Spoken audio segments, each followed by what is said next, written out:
Hi, guys. Welcome back to part two in our 1950s lecture. And in this part, I will be really talking about how the United States decides to fight communism. So, in the 1950s, we are still in the Cold War, and the United States is really fighting a cultural Cold War as well. And it's really out of this cultural Cold War that we also get this new conservatism. But let's start with religion and communism and ways in which the United States decides to fight communism. So, really, the United States will point to one part of communism and say that we are fighting communism by being in opposition to this. And so, for example, communism and a lot of these communist nations are viewed as being godless, right? And so in 1954, Congress decided to add the phrase under God to the Pledge of Allegiance in order to strengthen national resistance to communism. It's also during this time that we get this pride in this Judeo Christian heritage, this pride in Judaism, Catholicism, and also Protestantism. Um, it's also during this time that free enterprise, aka consumer capitalism, is really put on a pedestal.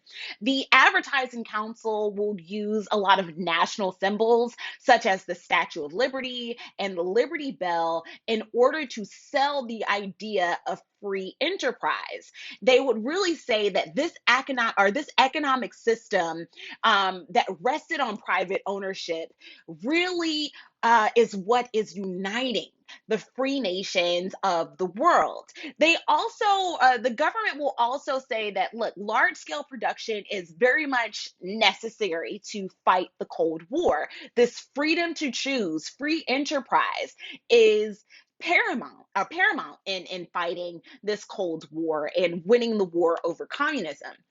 And it's pretty successful. By the end of the 1950s, more than 80% of Americans believed that freedom depended on free enterprise. More and more people will begin to invest in the stock market because this freedom to choose, freedom of choice, is seen as being in opposition to communism, which is a system where people don't really have a choice. So freedom to choose becomes like, I don't want to say a rallying cry, but it becomes really equated with free enterprise or consumer capitalism. You have a right to choose what you want to purchase and to be able to participate in this economy.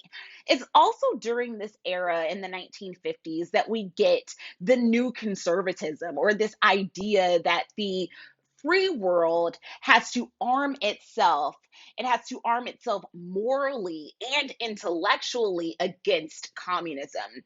Richard Weaver in 1948 wrote a book called Ideas Have Consequences. And in this book, he says that the West is suffering from moral decay. And so we have to return to being a Christian civilization because freedom is really a moral condition. And if we want to fight communism, we need to get right morally. Um, and so around or in the 1950s, there's also this arc of this new conservatism, okay? But just want to put a pin in that. Put a little pin in that. For now, we're going to move on to some politics. And so in 1952, um, Dwight D. Eisenhower won the Republican nomination to become president.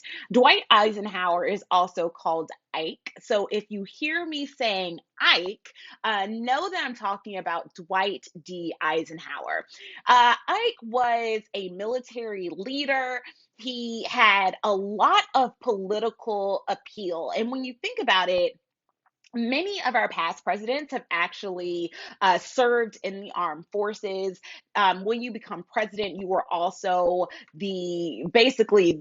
you run the armed forces. And so it's something that is seen as being really important. And so Ike is this military leader that will have this pretty good political appeal.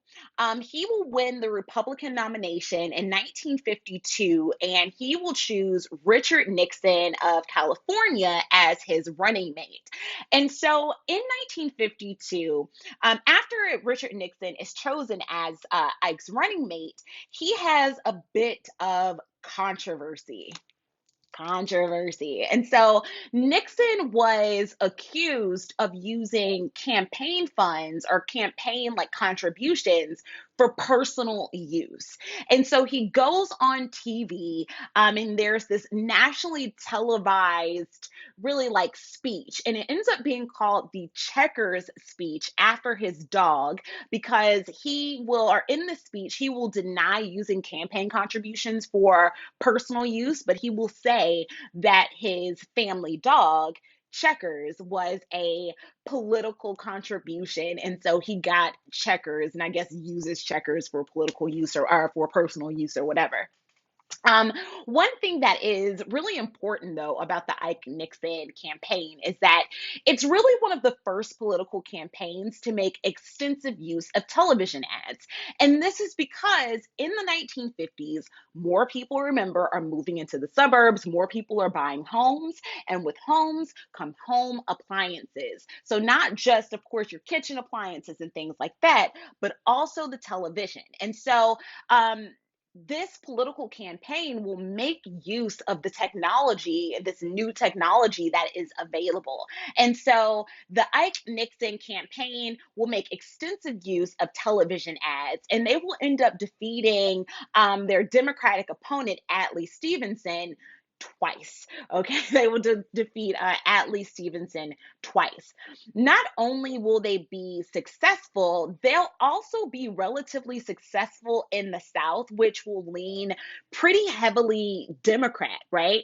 So in 1952, this Ike Nixon Republican campaign will carry 8 southern states in 1952. And if we remember going back to last chapter, that's even more than the segregationist Strom Thurmond, who ran on the States' Rights Democratic Party. He was a Dixiecrat. He won 4 states. But the Republican campaign in 1952 won 8 southern states. So that's pretty significant. Now, with this campaign, one thing that they want to do is bring the Republican Party into, I would say, the modern era. Okay. So prior to them, we had not had a Republican president. The last Republican president was Herbert Hoover, and that left really a stain and a stink on the Republican Party. So if we go back a few decades, remember Herbert Hoover was the president of the United States when the Great Depression hit in 1929 and 1930. Herbert Hoover didn't really enact any programs to help people. Instead, he really leaned on and depended upon voluntarism, which he had to admit was a pretty massive fail. It's not until FDR, or Franklin, right? Franklin Delano Roosevelt becomes president, that he will introduce all of these New Deal programs. And if you recall um, that lecture, I often refer to it as like an alphabet soup because we get the Agricultural Adjustment Act, we get the WPA, we get all of these different New Deal, the CCC, the Civilian Conservation Corps, and we get all of these programs where essentially the government created jobs to give to people, right? And so I said all of that to say this. Republicans had a bit of a stank on them because the last Republican president, Herbert Hoover, didn't really do anything to help people in this pretty extreme time of need, right? And so they don't want the Republican Party to be associated with either Hoover or the Great Depression. And so they really try to modernize the Republican Party. And so they will expand a lot of New Deal programs for one. It's also under Eisenhower that we get the interstate highway system being built. They'll also create the National Defense Education Act. The National Defense Education Act offered direct federal funding to higher education. Now, was this, I would say, Republicanism that different from Hoover's? Yes and no. There were still lots of wealthy businessmen. Wealthy businessmen dominated Eisenhower's cabinet, and they will lower government spending. So you get that kind of fiscal conservatism, and they'll also lower the military budget. But the idea is that they're trying to wrest the Republican Party from its past. They don't want the party to be affiliated with Hoover. They want it to, or with the Great Depression, they want it to be something a bit more modern. Okay, so what's going on politically? What's going on worldwide? And hopefully, I don't lose you guys. I will create a part 3, hopefully before this, but let's see what's going on in the world. And in the 1950s, my goodness, there is a lot going on. In 1952, the United States exploded the first hydrogen bomb, and the hydrogen bomb was more powerful than the atomic bomb. Now, in 1953, after we explode our first hydrogen bomb, the Soviets have their own hydrogen bomb. And so in 1954, we have a policy that your book refers to as massive retaliation, meaning that if any Soviets attack either Americans or American allies, that they would be countered with nuclear attack. So the 1950s, even though on TV you have a Leave It to Beaver and I Love Lucy, and it depicts this very happy time and people are have money again, right? By the 1950s, there's also a lot of things going on that's pretty unnerving. We're on the brink of like nuclear attack pretty all the time, honestly. It's also in the 1950s that we get the emergence of the third world. So, the third world describes countries that are not aligned with Cold War powers and are seeking their own model of government. So, as I said before, by the time we get to the 1950s, a lot of non Western nations are gaining independence from colonialism. Let's just call it what it is. A lot in the 1950s, you see the crumbling of a lot of European colonial powers. So, India, for example, has gained independence. Many countries in Africa and West Africa have gained independence. And a lot of these countries that have gained independence are now being supported by the Soviets. And so, the United States finds this incredibly disturbing because if your policy in dealing with the Soviets is to contain communism, as these nations pop up and they gain independence, the fear is that they are going to fall under the sway and fall under the control of the Soviet Union. And that fear is that the Soviet Union has all these countries on their back, then there could be a problem for the United States that could really rival the United States in economics and in military might and power. And so this is an issue. And so the United States said, look, we will oppose any government that threatens any American economic or strategic interests. Okay, by January 1957, Ike comes up with his own doctrine called the Eisenhower Doctrine. The Eisenhower Doctrine states that countries could request American economic and military aid if they're being threatened by governments.